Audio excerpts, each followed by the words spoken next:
Hi, my name is Chill Kung, and I'm the Artistic Director here at Adventure Theatre. Thank you for joining us for our second uh, coming of Jingle in July. This really started years ago because as we're looking at different stories that were available for the holiday season, it was really difficult to find stories that really celebrated our diverse experiences within the holidays. So we are really excited to share with you these three stories and looking forward to hearing your responses. So please respond, write, tell us what you liked about it, what your thoughts. We're excited to share these three amazing stories and we can't wait for your feedback. So away we go. Maple by K.J. Moran Velz. Acknowledgement. Maple sap was originally harvested by the Abenaki people on the unceded land today known as Vermont. Maple sugar was first discovered by indigenous people generations before European settlers invaded and colonized. Without the contributions and discoveries made by the indigenous people, we would not have any of the current methods of maple extraction we have today. Characters: Fred, a papa moose; Maple, a young moose; Lyndon, a 7-year-old human; and Heather, a 45-year-old human. December. The forest near the home of Lyndon and Heather. It is on the side of a mountain by a river in the northern kingdom of Vermont. There are maple trees with taps and tubes and perhaps a few saplings, both evergreen and maple. There are 2 containers, maybe by the side of the house, labeled for trash and recycling. It's December, but it's warm. The river is drier than it should be. Fred enters, dancing with his child Maple, a young calf. There was a great big moose. There was a great big moose. He liked to drink a lot of juice. He liked to drink a lot of juice. Fred takes a big lick of the maple tree. Maple copies him. There was a great big moose. There was a great big moose. He liked to drink a lot of juice. He liked to drink a lot of juice. Singing oh way oh. Singing oh way oh. Way oh way oh way oh way oh. Way oh way oh way oh way oh. Way oh way oh. Way oh way oh. Way oh way oh way oh way oh. Whoa! Fred's antlers suddenly fall off as he groans in relief. Oh. No, Papa, we danced so hard your antlers fell off. Let me put them back on. Oh, you will do no such thing. Oh, I've been waiting for those things to shed off all fall. Oh, now, if only these ticks would do the same thing. He scratches at his hind leg with his hoof. They're supposed to come off like that? Of course. Every winter. It's winter? Of course, Mabel. Why, Mabel, of course it is. Mama said there'd be snow. There usually is. And cold. Well, this is colder. And delicious maple sap. He licks the bark again.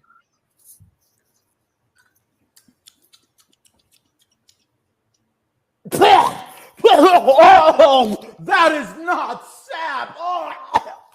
Oh, I do not know who peed there, but that is not sap. This is winter? You said it would be colder.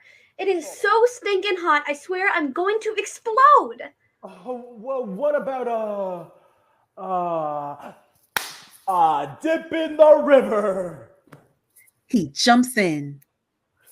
It's muddy. That's half the fun. Mud bath. Well, Ah! Get behind me. Oh, a threat. Ah! Moose noise as Fred sees something approaching. Ah! What threat? Danger! Ah! Danger! Ah! Danger behind me! I am behind you, Papa.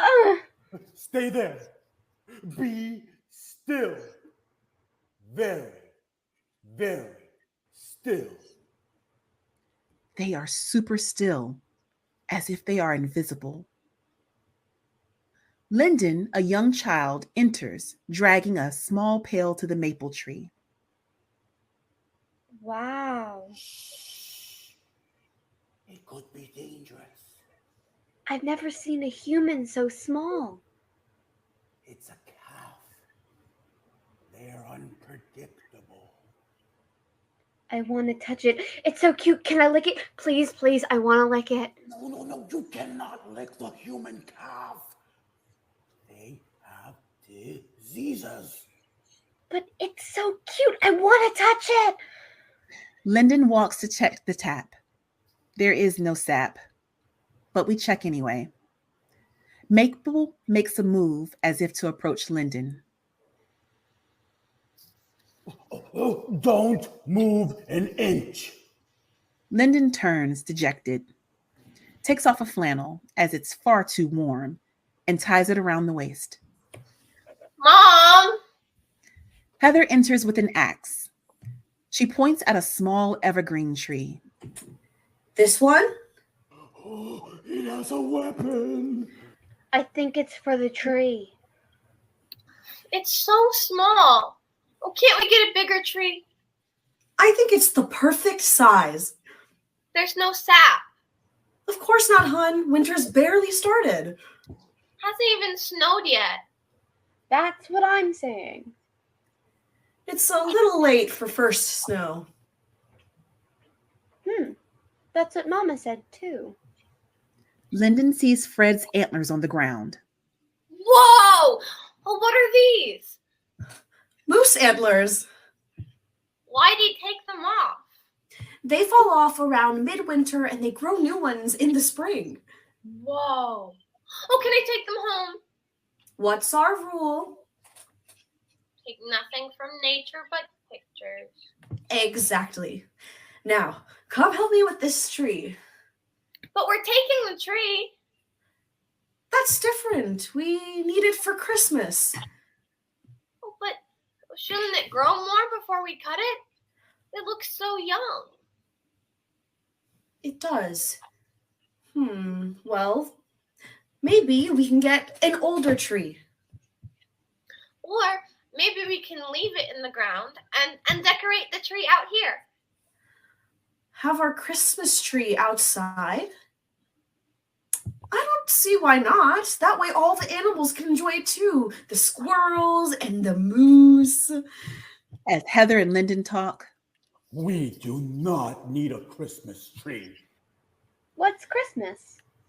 It's a holiday where all the humans get together and eat a lot, and then the trash bins are full for a week.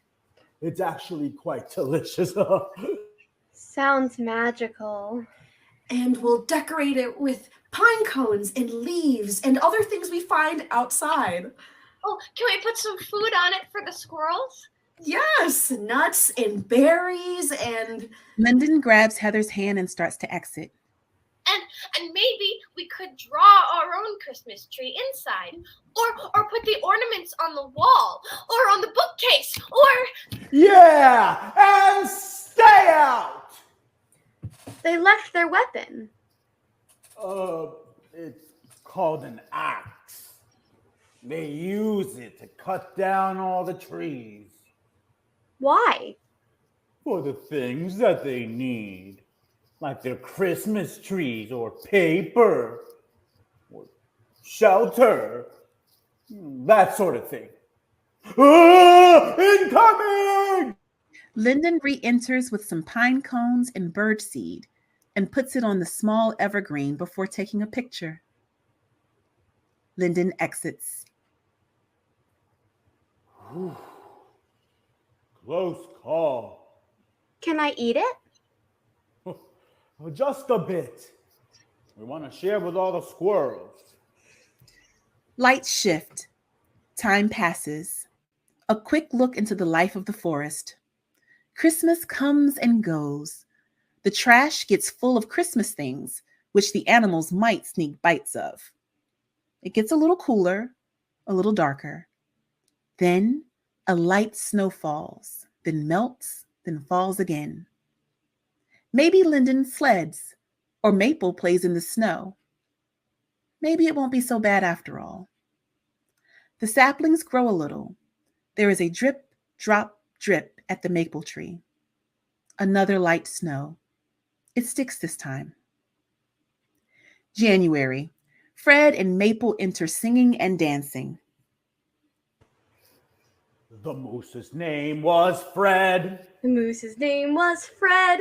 He liked to drink his juice in bed. He liked to drink his juice in bed. I think I taste it. Meh, not yet. When? When the snow starts to melt. It's melted already. Twice. We just need a big snow. The tree has to get so cold, so stinking cold at night, that it has to absorb all the moisture in the ground through its roots. And then there has to be a day, like today, where it's a little warm, a little cold, and the tree's internal pressure builds up like a geyser, and then sap will run down into our mouths. Oh, sweet and delicious. And we can put it on a shrub. Oh, and make delicious maple dressing for a shrub salad that we can crunch and crunch and crunch. Papa, you're making me hungry. Sorry, I just really want some maple. Delicious. Well, it is a warm day, so why is there no sap? Because it hasn't been cold enough yet. Too cold, we get no sap. Too warm, we get no sap. It needs to be freezing at night and a little above freezing during the day. Then these babies will be flowing. Linden enters, eating what is known in Vermont as a creamy. It is soft serve everywhere else. Oh, human alert! He freezes. Get behind me! Behind me! Whoa, the human calf got bigger. They tend to do that. What's that? It's, He sniffs the air. He almost faints at the scent of creamy deliciousness. He licks his lip. Oh, a maple creamy. I've heard of it. Whispered among the moose for generations. It's a magical concoction of maple sap and ice cream. Oh, and if this human calf weren't so scary, I would take it from them. Linden checks the tap. There is no sap, but we check anyway. Maple suddenly jumps out from behind the trees to spook Linden. Get behind me, Maple! Ah! Linden drops the creamy, running away. I knew the calf would drop it. You get your wild lack of fear from your mother. I know. Maple inspects the dropped creamy. Maple sniffs, then takes one lick. It's heavenly. You want the rest, Papa? Oh, we'll split it. They do, rubbing their faces in the delicious maple creamy.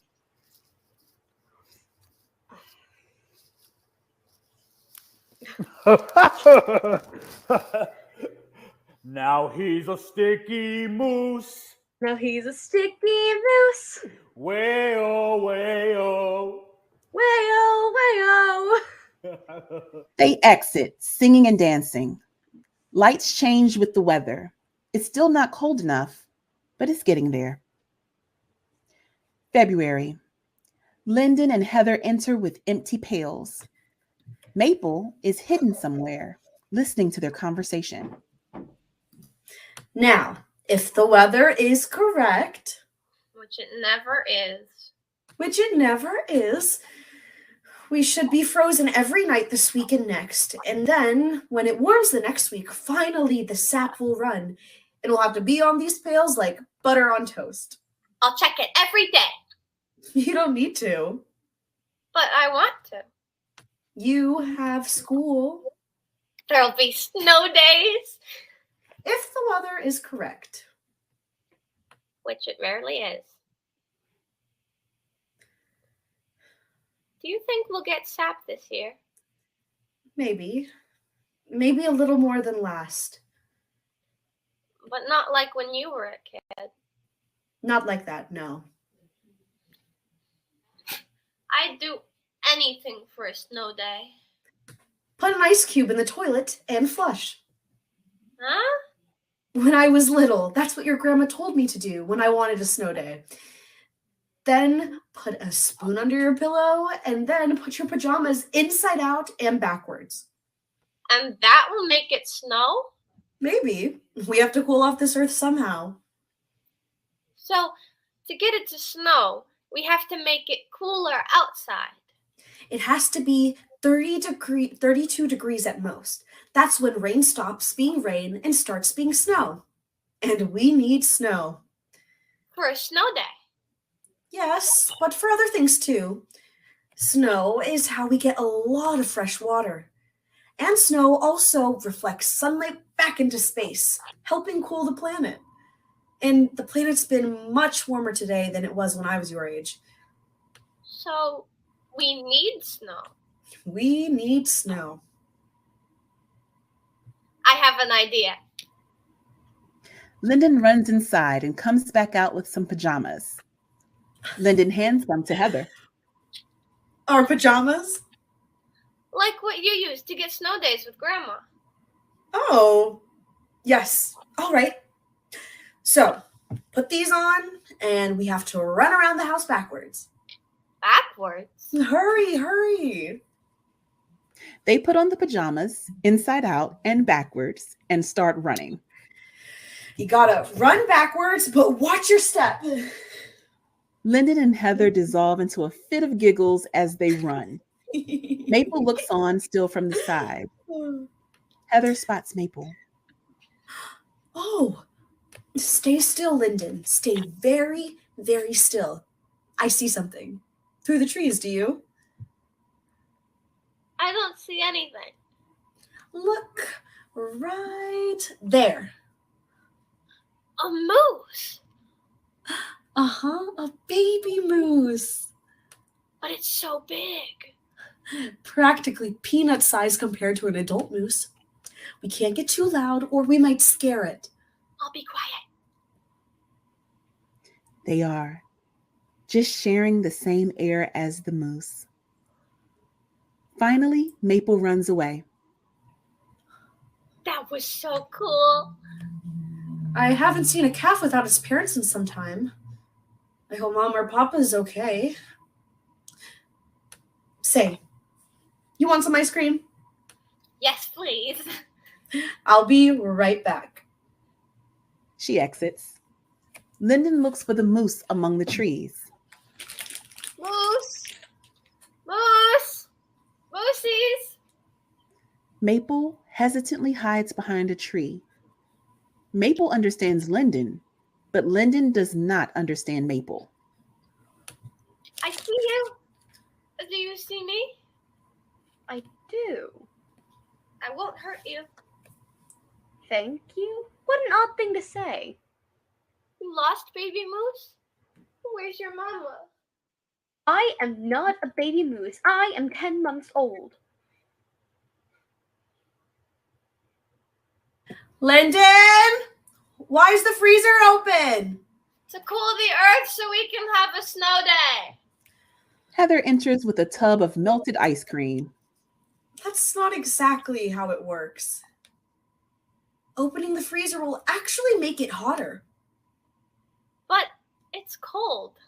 Yes, but see this ice cream? Uh-huh. It's all melted because we left the freezer open. The freezer uses a lot of energy to keep things cool, but the freezer can freeze a big space, just a little space, like enough for some ice cream. But we need it cold for snow. So that's a bigger issue. The world is getting warmer because we are using so much energy, like energy to move cars and to heat houses. We can't just open the freezer to get it cooler. We have to make teeny changes to lower the temperature of the planet. Like what? Like use less of that energy. Use the car less, use less water. The rising temperature is messing with everything. When it melts too fast, the waters rise and floods happen. Or with the maple. You know how we've been having trouble with the maple this year? The world needs to be colder so we can harvest it. If it keeps getting warmer, we might not have any maple in the future. No maple? I gotta go tell Papa. She exits. So if the earth gets warmer and it keeps getting warmer and it never snows, then no more maple syrup? No more maple syrup. And no more snow days. But there are things we can do to make the earth cooler, like using less water. It's not hopeless. So I should stop showering. No, Stinky. You still have to shower. Just use cooler water and maybe shower quickly. I can do that. A few minutes in the freezer, and this ice cream will be as good as new. Let's go. They exit. Maple enters, searching for Fred. Papa? Papa, I gotta tell you about this. There might be no more maple. Papa? The sun gets brighter. Fred enters, covered in ticks. He is not singing. He is trying to get the ticks off him. He groans in pain. What's wrong? Oh, I don't know. Oh, it's the ticks. They usually die in winter, but it's too warm. It's just too warm. They're everywhere. Maple tries to get them off him, but cannot. They both cry. Heather enters from the house, hearing the noise, trying to shield Lyndon. What's happening? I don't know. I think it's the ticks. They've been worse this year. Can we do anything? I don't think so. He just needs something to get rid of the ticks. Let me Google to see. Stay inside, Lyndon. She runs inside to grab the phone. Lyndon watches from the door as Maple cries for Papa. Papa? A moment. Lyndon goes inside and suddenly, slowly, and all at once, it starts to snow. Papa, it's snowing. Papa, wake up. Oh, that feels nice. Oh, Frosty. It will kill the ticks, won't it, Papa? If there's enough, it will. It should. It should. Lyndon runs out with some maple ice cream. Oh, can you... Will this help? Lyndon sets it down in front of them. Maple eyes it warily, and then she nudges it to Fred, who weakly eats it. Lyndon! Where are you? right here. Mom, it's snowing. Google says it just needs to get colder. We can't do much for them. Look, They look up. will it help? I can run backwards in my pajamas again. This will help. We'll be okay. The snow gets heavier. Blackout. March. Lights up. It has snowed and snowed. The moose are gone. Just Lyndon. There was a great big moose. He liked to drink a lot of juice. Lyndon sings, making snow angels and throwing snowballs. Time passes. Lyndon goes inside and comes out to hear a drip, drop, drip, and goes to check the pail. There's a little bit of sap. Mom, it's happening. Maple enters. Fred follows. They are hidden from Lyndon in the trees. He was a great big moose. He was a human alert. Stay behind me, Papa. It's fine, Maple. It's the human calf that gave us ice cream when I was sick. Lyndon exits. Oh, well, I just worry with the humans now and all they're doing to make it warmer and make winter go away.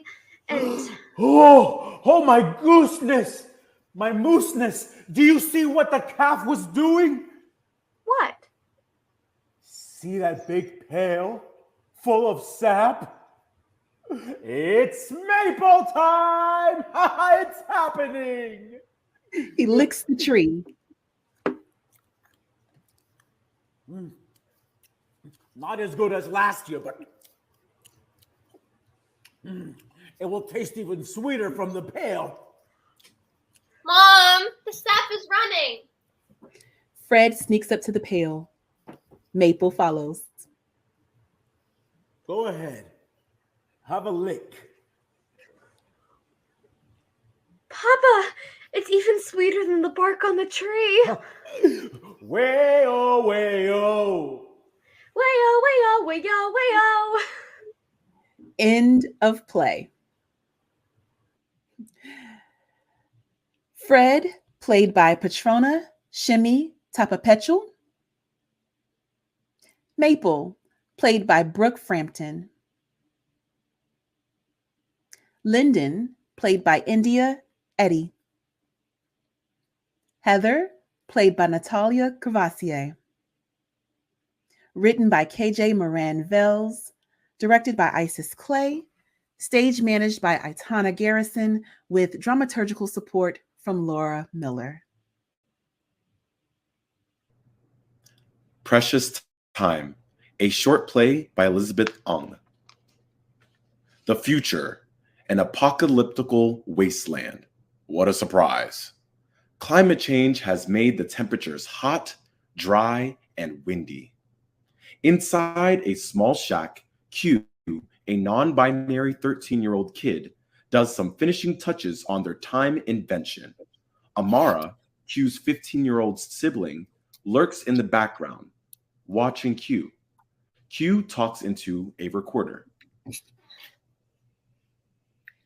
Day 364, December 24th, 2122. Today is the day.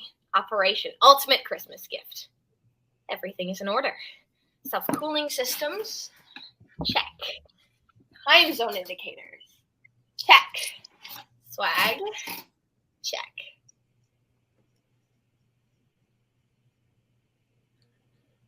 Grammy Q? peeks through. Q, are you all right? It's almost time to open presents. Just give me 15 minutes, Grammy. All right. Remember, time is as precious as the first snowfall of the season. Time is a gift. Grammy leaves. Amara double checks the door and gives the signal to Q.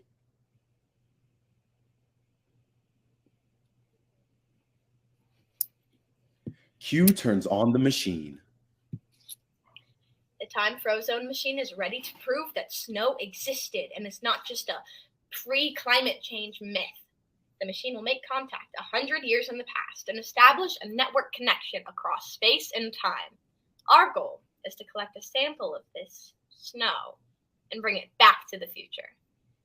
As you're aware, ice and snow stopped appearing around the world 50 years ago, and nobody did anything to prevent that from happening.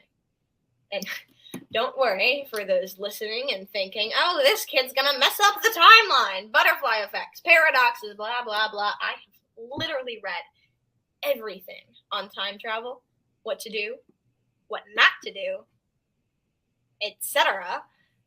Even though I may have the means to change people's minds about climate change and environmentalism and warn them of this future, this is all we can do to ensure our objective does not change the space-time continuum. It's what Amara would want. So, Operation Ultimate Christmas Gift will be a success. End documentation. Hey, Q. I believe in you. You got this. This'll work, Amara. We only have 15 minutes to make this work. With everything else in the world almost destroyed, this will be the best Christmas gift you'll ever receive. I know. But I also want you to know that it's okay if things don't go the way you want. Because honestly, the best Christmas gift would be just Shh, it's starting! Amara smiles at Q and sits back. Q starts up the time frozone machine. All the lights, sound, and contraptions you can imagine fill the room with brightness. A monitor pops up. Q gears up. Initiating contact in 3, 2, 1, go! Q presses a button and the machine steams up. On the other side of the stage, AZ, a 12-year-old non-binary kid, is at a bodega corner looking over the store for their parents who are out on an errand. The bodega is decorated for Christmas. Roofs and small trees abound. A single daisy in a vase sits next to them and they sniff it. The time frozone machine suddenly pops up along with another monitor. AZ jumps back in confusion. The monitor turns on and Q appears, talking to AZ from the future. Is this thing on? Hello? Oh, greetings, Earthling from the past. What the? Shh, listen, we only have 14 minutes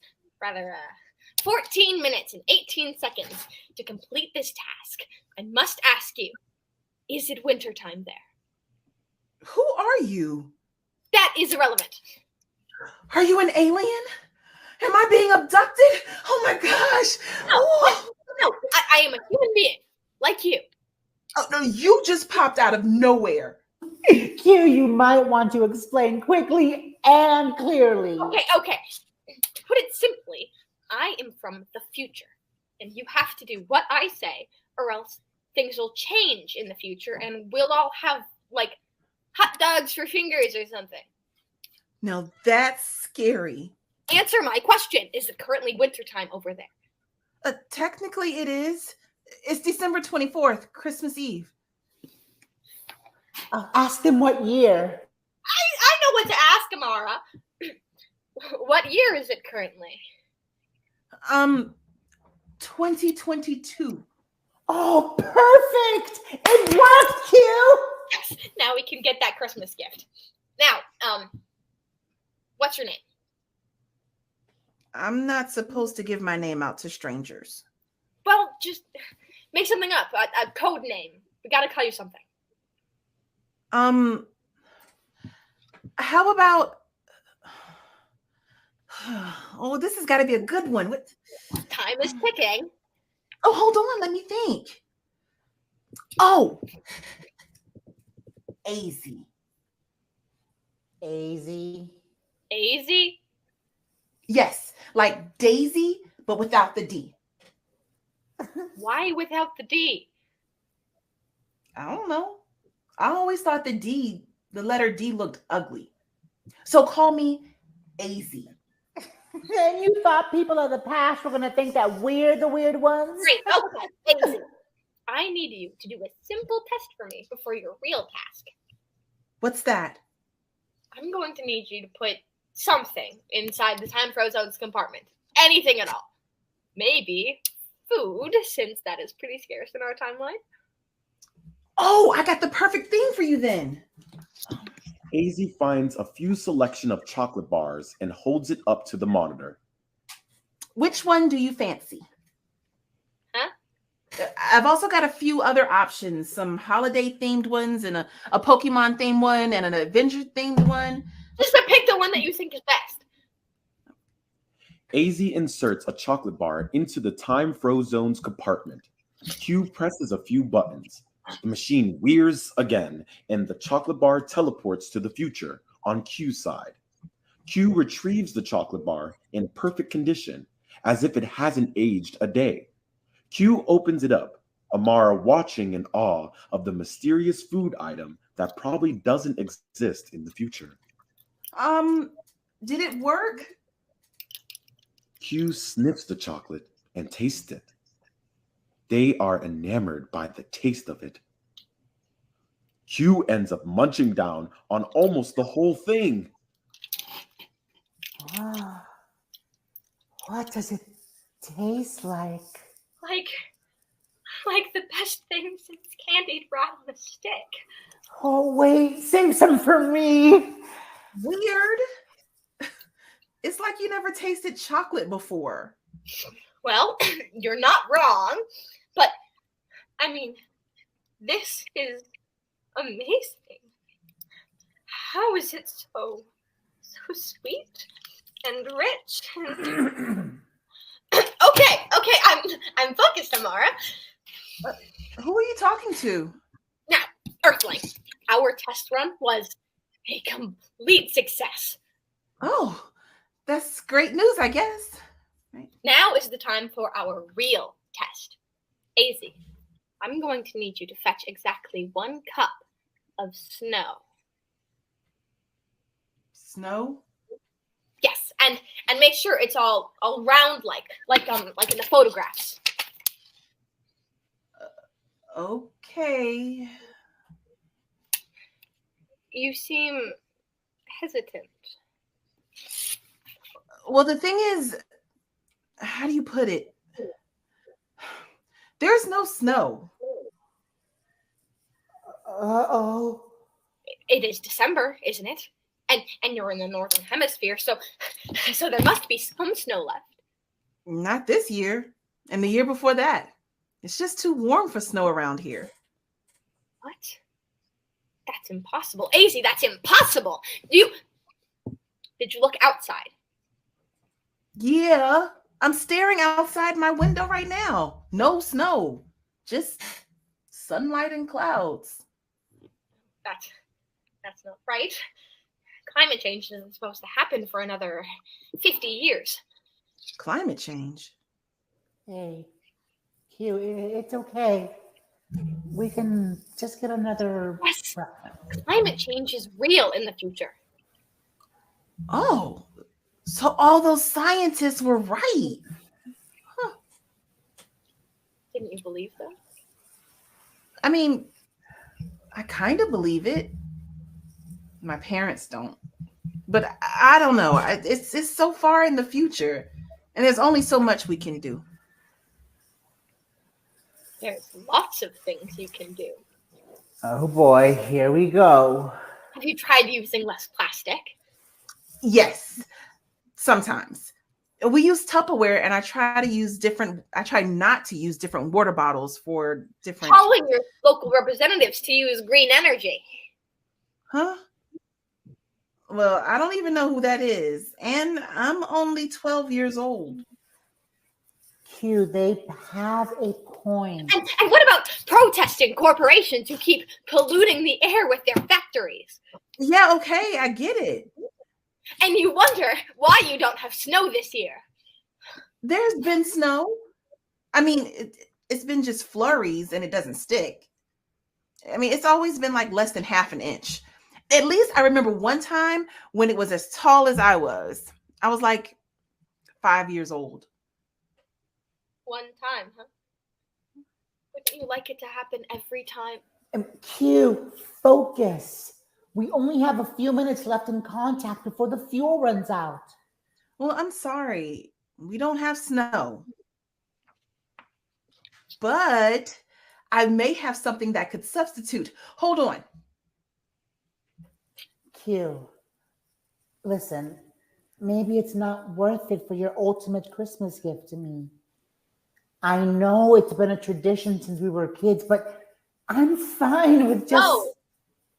This year is different, Amara. It has to be perfect because over here, we don't have time. You remember what Grammy said? By next Christmas, we'll probably be gone. One by one, our family has been going away.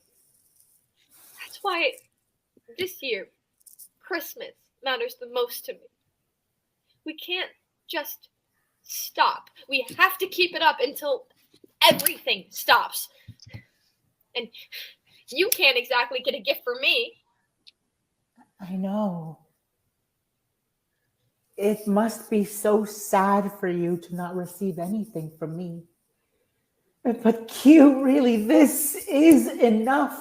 This is all that I... Well, bad news and bad news. The snow cone machine is broken. Sorry. The what cone machine? Snow cone? We have this machine that can make snow. Well, it's actually just ice that's been mushed up into itty bitty bits, and you put flavoring on it so you can eat it, and it's actually like super delicious. Wait. You eat snow? Well, again, it's not real snow. It's called a snow cone because it's in a... But you just said that you can make something like snow. Why would you eat it and not make a giant one for the world? Because that's silly. Eating it is just as silly. No, it's fun. It's what we do in the summertime. Oh, would you want some ice cream instead? I mean, I could send it in that contraption thing of yours. Listen, Earthling, I'm going to be breaking all kinds of time rules here. Q, don't. But you need to help me change the future. What? Q, it's not going to turn out well. How am I supposed to do that? Turn off everything using gas energy. Never use it. How am I supposed to live without gas energy? You can do it. You can survive the outside world. I mean, we did it in the future. But that's the future. I don't have to worry about it. I mean, yeah, it's warm and there's no snow this year, but it's not like it's going to be 100 degrees in December. The average temperature will be 100 degrees every day of the year. Q, we only have a few minutes left of transmission. Amara, be quiet. I am trying to get you your Christmas gift. Just shut up. Silence. Q instantly regrets yelling. Amara, no, wait. I'm so sorry. Who are you talking to? They're right. Who are you even talking to if you won't even listen to your sibling? Amara disappears. In the corner of the shack, a picture frame sits on a makeshift altar. It reveals to be Amara, with a few incense sticks and shrine offerings around it. Amara, please come back. Please. I'm gonna get you your gift. Don't worry. What's happening? Are you all right? Every Christmas I've experienced was always a hot wasteland. I guess you could say it's always been a tradition around these times. But my sibling and I waited for the day when snow might just appear, just like the stories our grandma used to tell us. It was a gift I always wanted to give. Every year. Look, I don't know what it's like out there, and I can only imagine, but I can't change anything. I'm just a kid like you. I mean, I'm barely doing anything to help out my parents' place right now. You have to care for the future so that traditions can live on. There's so many other things to care for too. But it's like, will I even be alive by the time things change? 1 minute remaining. Oh, monkey feathers. But what's happening now? We're running out of time. Look, Daisy, please just give me something. I just need any Christmas gift for my sibling. Where are they now? They're gone. But just because they're gone doesn't mean our Christmas traditions have to be gone. My Grammy always says time is as precious as the first snowfall of the season. Time is a gift. Hold on, I have an idea. 30 seconds remaining. In quick succession, AZ grabs something out of the freezer and yeets it into the compartment of the time frozen machine. AZ then thinks up of another item and takes a daisy from a nearby vase and puts it in with the other item. AZ and Q look at each other, uncertain if the future will change or stay the same. A blackout. The voice counts down. 5, 4, 3, 2, 1.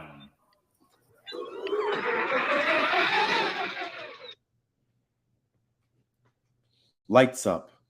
Several minutes later, Q holds a very melted pint of ice cream and a daisy flower in their hair. Next to them is the time frozen machine, all broken and battered, all its fuel burned out and irreplaceable. Q looks at their watch. It strikes midnight. Q hands over the soupy ice cream to Amara's shrine. I know we're not on speaking terms as of 10 minutes ago. And I don't know if this is a sufficient gift, but here. Happy Christmas, Amara. Grammy walks in with a locked case. Happy Christmas, my Q bear. Grammy, I'm 13. You really don't need to call me that. Grammy unlocks the case for Q and gives it to them. They open it to reveal chocolate bars of many kinds and shapes, probably preserved from over 100 years ago. What's this? They're probably expired by now. But I've been waiting for the right time to give these to you and Amara. As Q puts the pieces together, Grammy puts a chocolate bar on Amara's shrine. I'm sorry you were gone before you ever tasted real chocolate, Amara. But I hope it's enough of a gift. Grammy, I'm trying not to freak out right now, but you're... Ah, there's my gift to myself. Grammy takes the daisy from Q's hair and sniffs it. Now this proves time is the best gift of all. Oh, it smells just like how I remembered it. You're AZ? What? How? Oh, not so loud, Q. It's Christmas Day. Q, I know how hard it has been for you this past year without Amara. But I am proud of what you did to try to give the best gift ever. You are truly thoughtful. Wait, did I change the timeline or? Oh, no, silly. I am still your great grandparent after all. I know many secrets in this family, and I can keep them for as long as I need to. But that means that what I said to them, or you back then, was it useless? One small person can't change the world by themselves, Q. But one small gesture can change a person. It's okay to not have the same traditions.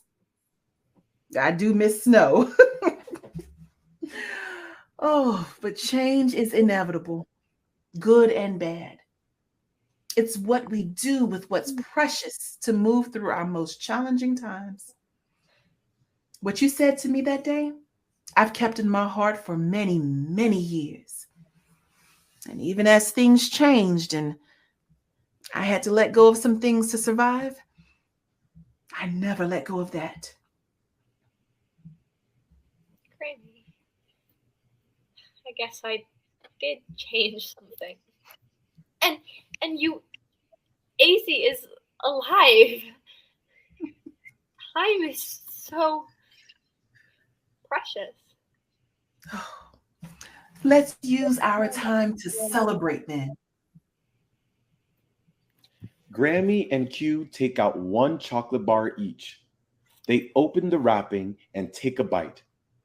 They immediately spit it out because it is most certainly expired. Amara appears behind them, watching. They take a bite too and spit it out just the same. They smile. End of play.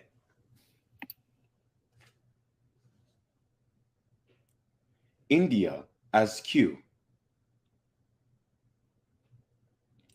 Isis as AZ and Grammy. Petrona as Amara. Elizabeth, our playwright. Natalia, our dramaturg. Rachel, our stage manager. And Lennox as stage directions and our director.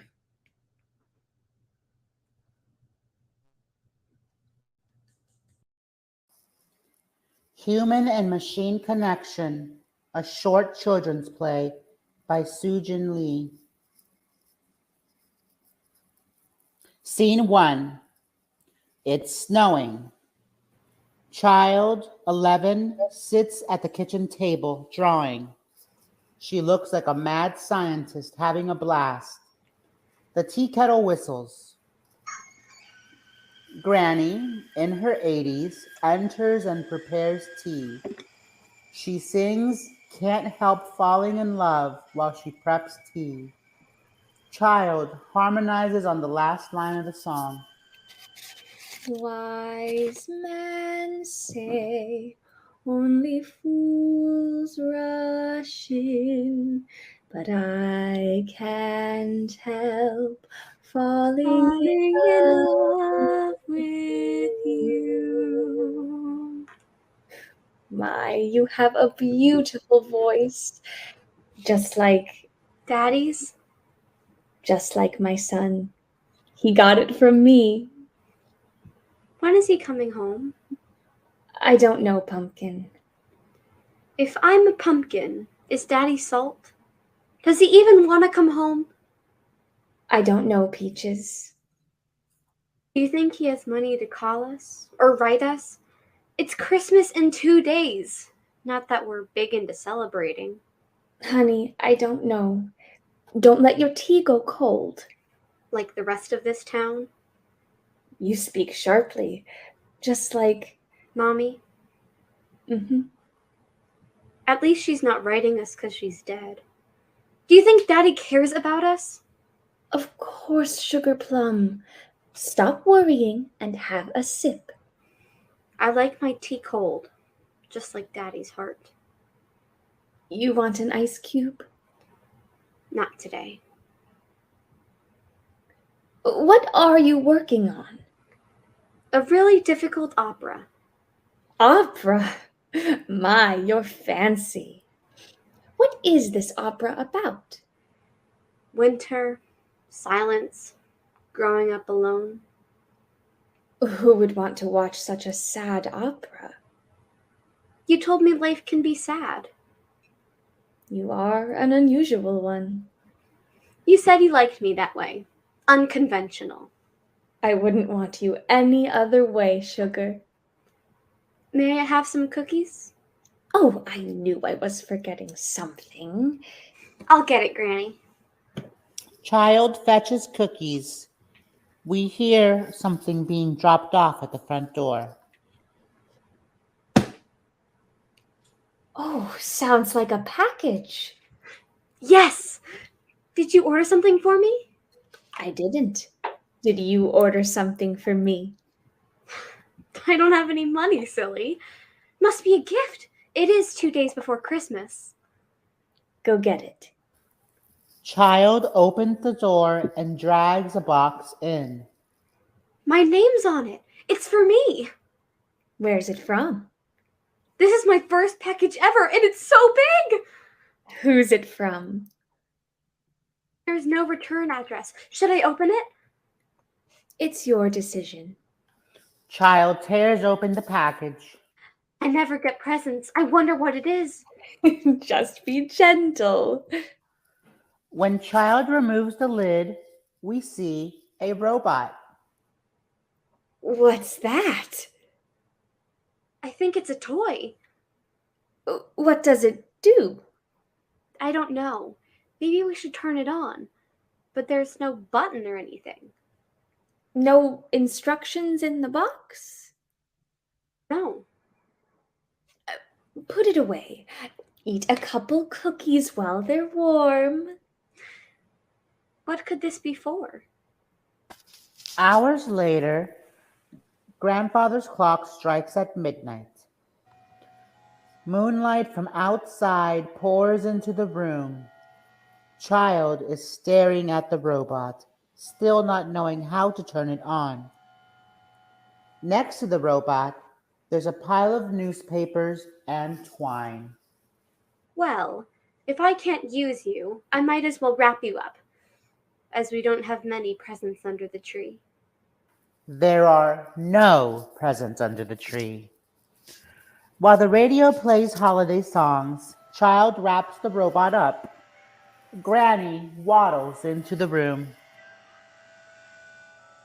What are you doing at this late hour?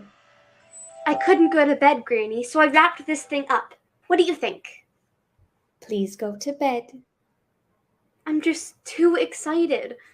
Sorry I woke you. I know you have to get up early to go to the factory. I'll be back soon, Butterscotch. You're old and work too much. I don't have a choice, Donut. Granny kisses child on the head. They hug each other. Sorry I didn't have enough money to buy you a real gift. Oh, I think you're gift enough. Scene 2, middle of the night. Robot wakes up by lighting up inside the wrapping. It makes robot sounds. Then breaks through the paper spinning. Losing its balance, it tumbles over. Struggles to stand up. Robot explores its new space. It finds child's toys and begins breaking each one and laughing. Scene 3, morning. Pieces of toys everywhere. Child screams, seeing the huge mess the robot left. Child begins crying. Oh my God! What happened? Look at all my toys. Broken. I didn't even have that many. Child notices the robot moving to hide behind a kitchen chair. You! Did you do this? Why? Happy holidays. I am your present. A robot that destroys toys? Oh, so sorry. It was an accident. Accident? I'm sorry. How did you... Who sent you? The factory sent me to be your friend. A friend? Companion. More like an enemy. Don't worry. I can fix things. Don't touch my things. Go outside, now. Outside? You need to leave. This way. Child opens the door and points outside. Me? Out. Out? Now. Now? Go. Hesitantly, Robot goes outside. Robot pokes its head in. Gone. You happy now? Child slams the door on Robot's face and locks all the locks. Oh. Robot in trouble. Bad. Scene 4. Later that night, when Child is asleep, Robot quietly opens the door with its tools. Robot breaks in without breaking anything this time. Robot turns on the radio and fixes toys one by one. Scene 5. Morning. It's snowing lightly. Child wakes up and comes into the living room to see all the toys restored. Did you do all this? Least I could do. Child picks up the toys one by one. They were used to begin with. But I'm still upset you broke everything. Robot, so sorry. Don't ever do that again. Never, ever, ever again. Don't break things. Robot, learn lesson. Don't destroy, but fix. I love fixing. But, I can't fix myself. What do you need to fix? No idea. Factory says I'm tainted, broken, unsellable. Broken how? Factory said I'm not perfect for customers. Maybe because you destroy things. You still mad? Can I touch you? Sure, as long as you don't destroy me. They programmed you with a sense of humor. Child touches Robot on the head. So, how does Robot feel? Cold to the touch. I was expecting more warmth. I'm a machine. Staying cool is important, else I would overheat, potentially fail. Who programmed you? My maker. Why did your maker send you to me? I'm a reject from the factory. Instead of throwing me away, my maker decided to send me to a poor child for companionship. I'm not poor. Maybe I am here because you don't have parents. I'm not an orphan. Where are your parents? None of your business. I live with my granny. Where is she? Working. See, you are alone. That is why factory sent me. How much are you enjoying my company on a scale of 1 to 5? 0. I fail. Grandfather Clock strikes. Do you just eat electricity? I'm going to make myself some breakfast. I just charge once a month. Let me help with breakfast. You're a destroyer. Why don't you just watch? What are you making for breakfast anyway? Cereal? Oh, that sounds fancy. Child prepares her meal. Robot watches her eat. Which factory did you come from? There are so many out there. I came from the children's lab. Was the maker trying to make playmates for children who live alone, like me? Yes, How long are you here with me? my assignment is forever. So they kicked you out. You'd be homeless if I don't keep you here. Do you miss factory life? I do. It was my first and only home. What was so good about it?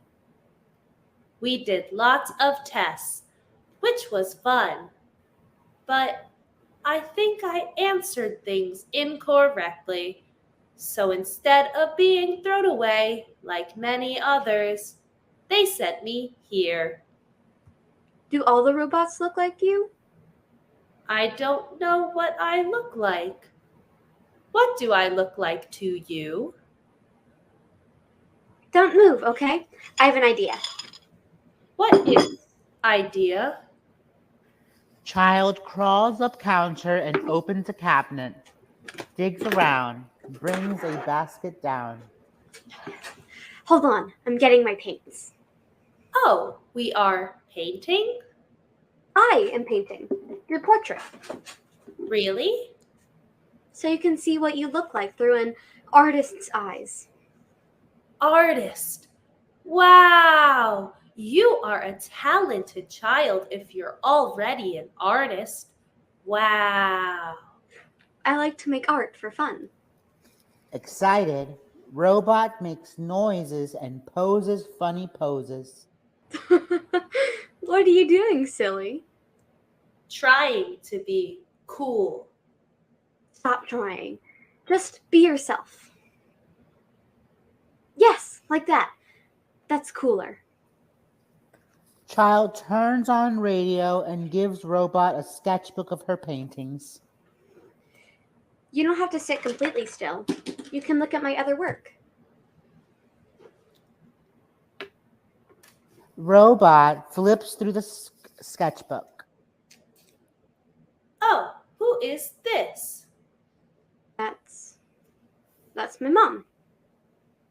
She looks like a movie star. Thank you. Who is this? My dad. You look like your dad. That's what everybody says. I really look like my granny, who is his mother. Nice bone structure in your family. Thank you, I think. No siblings? Not that I know of. You have sense of humor too. I try. Oh, who is this baby? Me. You are very talented. You only paint people. And now a robot. Oh, I am honored. Thank you. Robot suddenly flips through the book fast. Please be careful and don't rip that apart. That's all I have. Do you paint everything from memory? Yes. And from my imagination. You don't have photographs? Child pauses as she stops painting. There was a fire where we lost basically everything. Even lost my mother. Your mother? I don't want to talk about it. Why?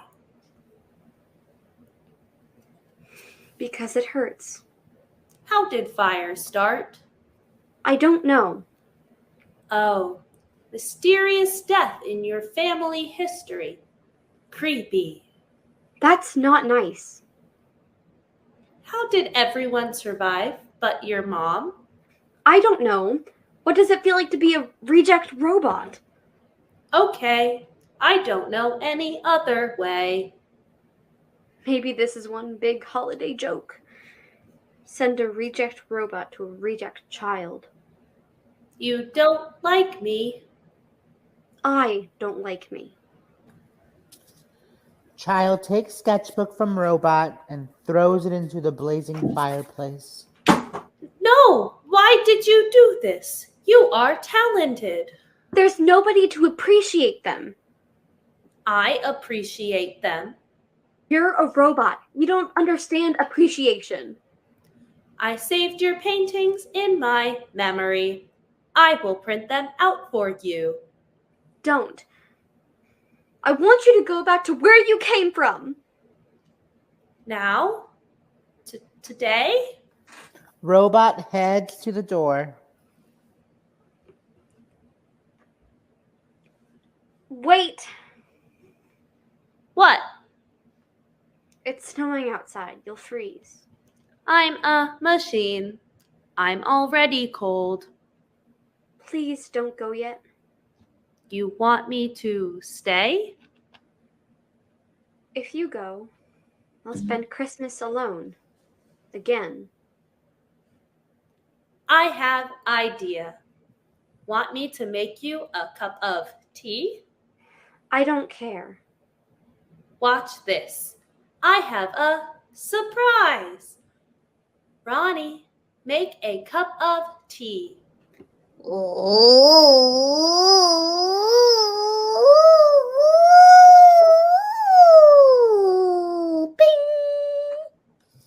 Robot's head opens and drone flies out, whirls above its head, and goes to the kitchen to make tea.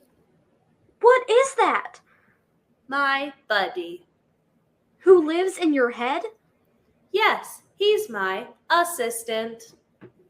Wow. Hi, Ronnie. I wish I had a Ronnie to do my homework. Get one. I have no money.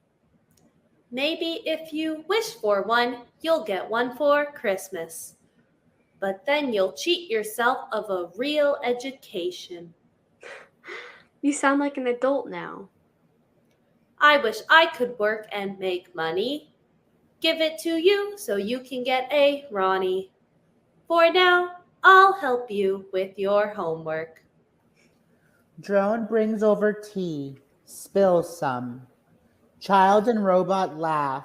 Drone laughs too.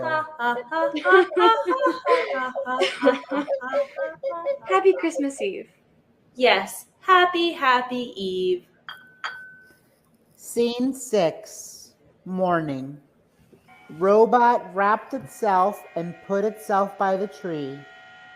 There's another present that looks like a wrapped painting. Merry Christmas, my friend. Oh, you wrapped yourself up for me. How sweet. Well, Merry Christmas to me. Child unwraps robot. Hey, you. Beep boop, beep boop, boop boop. Merry Christmas, my friend. Thank you. I almost forgot. Child hands robot the wrapped painting. For you. Wow, I've never received a gift before. Open it. Robot opens it. That's me? That's you. I look so good.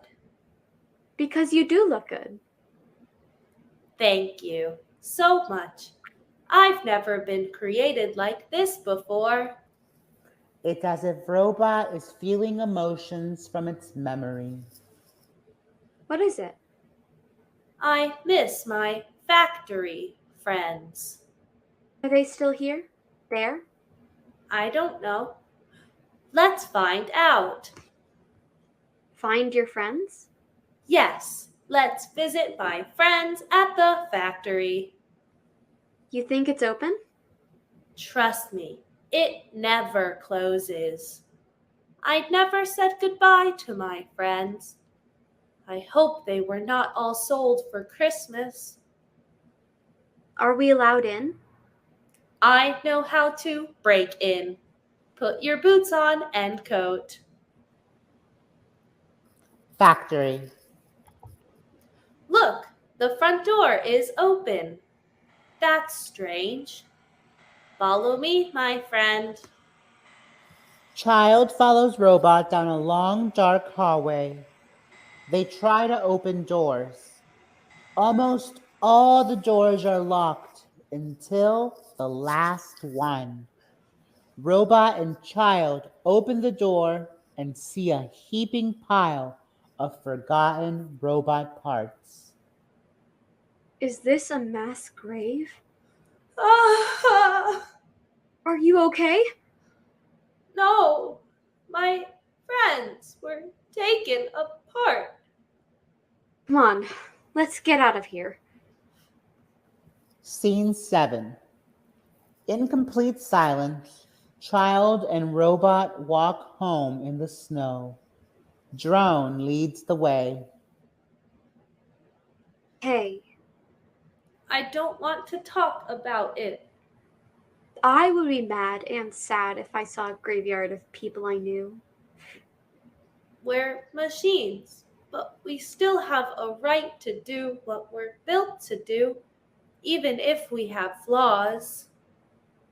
I'm so sorry for what was done to your friends. I don't want to talk. Just go home. That is, to your home, if you'll have me. It's your home now. Why did they build you? To make people happy. Isn't happiness a bit too ambitious? Don't ask me. I'm not smart. Somebody needs a cup of tea. I wish I could drink some. Robot stops walking. Thank you for accepting me. Thank you for accepting me. They arrive at the front door of child's house. Annie, are you home? Oh, Annie, that's your name. Yes, I'm here. Do you have a name? I don't. How about Roby? Short for Robot. robot. Roby. Oh, I like it. You will always belong here. Come here. Oh, I did not practice this. Then it's time to practice, Roby. Okay, Annie. Roby blushes, smiles, and jumps into Annie's arms. End of play. Brooke as Annie. Carolina as Robot. Kaylee as Grandma. Patrona as Stage Directions. Laura Miller, our dramaturg. Sojin, our playwright. Aitana, our stage manager. Lennox, our director.